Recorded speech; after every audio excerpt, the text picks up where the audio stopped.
Dalvin Cook and David Montgomery. Do you think they play this week? I think Cook plays this week. I don't think Montgomery does. I just Googled it. It's called a hose, an air conditioner hose. Okay. Thank you. Now I'm ready to come fix your AC when it breaks again, Adam. All right, so you said Dalvin Cook, you think he plays. What did you say about Montgomery? I think he plays. With Dalvin, he's got this shoulder injury. He gets it every year. I tried to do some research on it. Did he ever have surgery on his shoulder?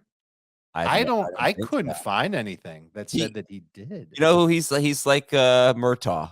He is Sergeant Murtaugh from Lethal Weapon. Popping his shoulder back in place to save the day. Right. That's Dalvin Cook. Well, bless him for being there for our fantasy teams. I think he plays against the Saints. Oh, wait, he's Riggs. He's Riggs, not Murtaugh. Yeah. Sorry. Wait, yeah. He's Riggs, right? Murtaugh is Danny Glover? Yeah, Murtaugh isn't the one that Riggs. falls apart. He's the one that gets blown up when he's sitting on the toilet. Yeah, that's not Dalvin Cook. That's me. So we think Dalvin Cook is going to play real quick. I think Cook plays. Montgomery, David Chow thinks that he had a high ankle sprain and won't play. I believe that's what he said. Let me double check. That would be a big deal. He left in the first quarter. Khalil Herbert was amazing. That's what he said. All right, if you're missing any time there with David Montgomery, Khalil Herbert is the guy. He's the one. Dad. Giants, Vikings, Washington in the next 3 weeks, and it doesn't even matter. I mean, just so many opportunities for Khalil Herbert. If he's, if we find out it's a multiple week absence for David Montgomery, and it looks like it's going to be a multiple week absence for DeAndre Swift, they have 2 games: Seattle, New England, and then a bye. If you could prioritize them, and Herbert's a lot more available than Williams, who would you go for? It's Herbert, because I think he's got a chance to claim a large role in this offense when Montgomery comes back. And have we learned nothing from high ankle sprains over the course of the last couple of seasons? When running backs have had high ankle sprains, they come back and they stink. So you might have a feeling, if you go back, check out what happened to Saquon, check out what happened to Christian McCaffrey, even Cordero Patterson last year. He had a high ankle sprain. I think he had one good game right when he came back, but he was automatic until he had the high ankle sprain. So this might be the time to actually either go all out to get Khalil Herbert if you've got Montgomery and you don't have Herbert, or if you have Montgomery and you can't get Herbert, maybe you sell low and maybe you just give him to the team that gets Herbert and say, all right, you give me a running back. Maybe try and work your way into a running back like Connor or someone else that isn't very exciting lately. We can't say that about Derrick Henry anymore. We can say that about Kamara and Mixon. I've had a tough time with them on the trade chart, but could be the end of big production for David Montgomery, which is why I like going after Khalil Herbert pretty hardcore. Okay, yes. This could be the first big fab spend for a lot of people this week. So St. Brown has an ankle injury. Should not be a long-term injury. Hopefully back this week for against Seattle for the Lions. Dak Prescott could be back in week 5.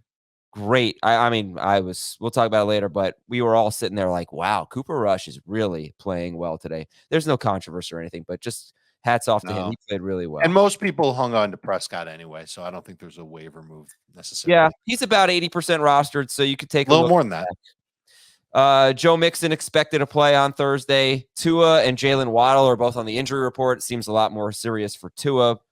Back injury for him. They have a Thursday game against the Bengals. Could be the game of the week. Don't know if we'll get the jingle out, but let's hope Tua plays.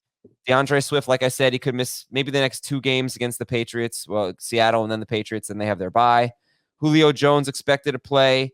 Tough week for the Chargers. Not only did they lose and fall to 1-2, but left tackle Rashawn Slater's out for the season, and edge rusher Joey Bosa. These are 2 of their very best players. Bosa's going to miss a lot of time, it seems, with a groin injury. I don't know. Maybe I'm being a little presumptuous saying a lot of time, but he's going to miss. Jalen Guyton also tore his ACL, just for what it's worth. So 3 significant injuries, 2 bigger than the third for the Chargers, a team that always seems to have crazy injuries. Never mind that the quarterback was playing with rib cartilage. Right. Yeah. If you missed yesterday's Beyond the Box score, I mentioned Trent Williams out for at least a month with a high ankle sprain, star left tackle for the 49ers. And if I remember correctly, they averaged 6.2 yards per play in the first half and 3.7 in the second half. And he missed most of the second half. Not saying that's going to continue, but it obviously made a big difference. The Niners also lost linebacker Azeez Al-Shire for about 8 weeks to a sprained MCL. Man, I just think, what is happening there? Mac Jones has a severe high ankle sprain. He could be out a while. And, oh, God, you know what? I got to look up the stat. I didn't put it in my notes, but it's a Hoyer stat, Dave. And I hope you didn't need anything this morning because you might lose it when I tell you Brian Hoyer, in his last 12 starts that he didn't leave early with an injury. There's one where he did. Last 12 starts, he's 1-11. And that's over several seasons, but yeah, not good. We're keeping an eye on Michael Thomas and Jarvis Landry. It doesn't seem like a serious injury for Thomas, but we'll call him questionable for this week against Minnesota. AJ Green, knee injury, and Sterling Shepard out for the year, most likely. Knee injury on the last play of the game. Giants Terrible. last play of the game. What a freaking bummer.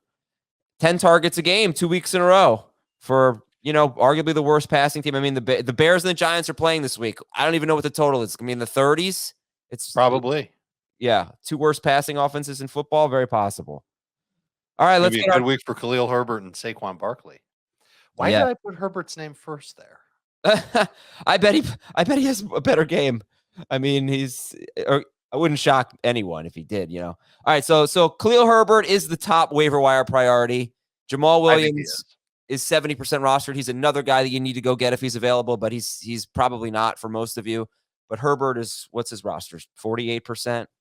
Herbert is available in 43% of leagues. Okay, 57%. So listen, we talked about him a couple weeks ago as someone who could take over the job from Montgomery, even if Montgomery stayed healthy, because it was a better fit in the Bears offense. It was before week 2, and then in week 2, David Montgomery was a house of fire against the Packers. He had a great game against them. Herbert barely played. But now the turntables, and Herbert is this guy who's going to lead the way for the Bears offense. He is a good fit for them. And the matchups, you talked about it, really good moving forward for Herbert. He can help you win a couple of weeks.